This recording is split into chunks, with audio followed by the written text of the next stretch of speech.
The day was born of perfect weather with sparkling morning air and a sky so deeply blue you could dive in for a swim.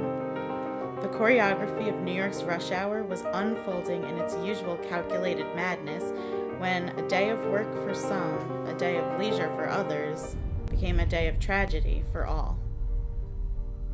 On 9/11, 2001, 4 colleagues and I were going to meet at the base of the North Tower to go up to Windows of the World and attend a conference.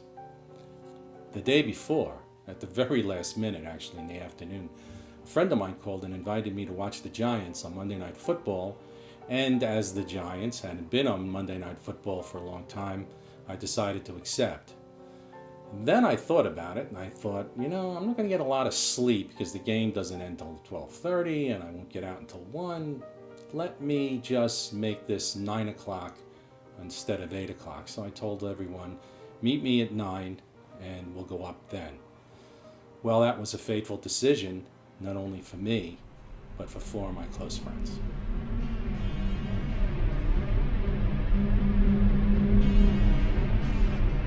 So I arrive on the corner of Vesey and Church Streets in downtown New York, and I look up and there's this big hole in the North Tower, and with smoke pouring from it. Everyone's seen the film, and no one knows what happened. So I asked the fella next to me, standing next to me, I said, listen, asked him what happened, and he just didn't answer me. He was completely silent, which I thought was a little strange. Everyone else was talking, but not him. And while we're looking up, a plane came in and hit the South Tower. And all we saw, we never saw the plane, all we saw was a fireball burst out of the north face of the South Tower. At that moment, and I don't really understand why, I decided I needed to get to my office. My office was at 130 Liberty. That's that building that was practically cut in two. Most people remember it had the black sheath over it.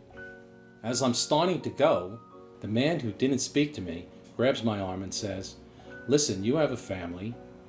That's the wrong way to go. Which I thought was strange.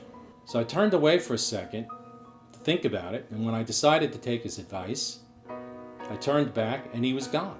I couldn't find him anywhere. Then the tower fell. Fear, confusion, almost a panic descended like some malevolent fog as folks began to run, wild-eyed like poisoned wolves without a destination. As we stopped to gasp a deep breath of air and turning back looked through the smoke and dust, the second tower came down too. It was a strange twist of fate that kept me out of there that day.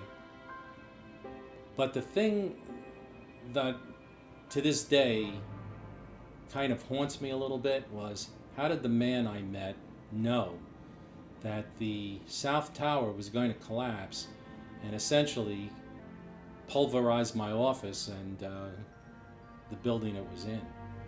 War drums were beating furiously 6 months after the towers fell, with all eyes on Iraq.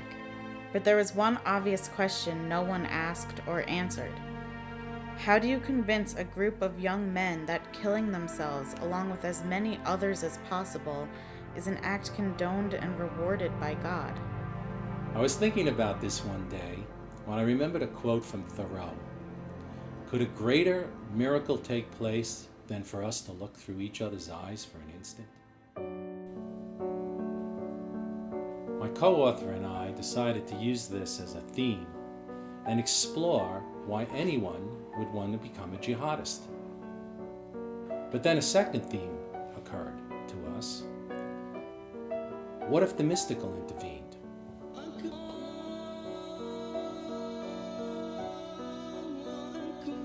What if a miracle occurred and the jihadist could see his actions through the eyes of his victims, and better still, through the eyes of heaven? And so began an adventure set in exotic places on a global stage of intrigue.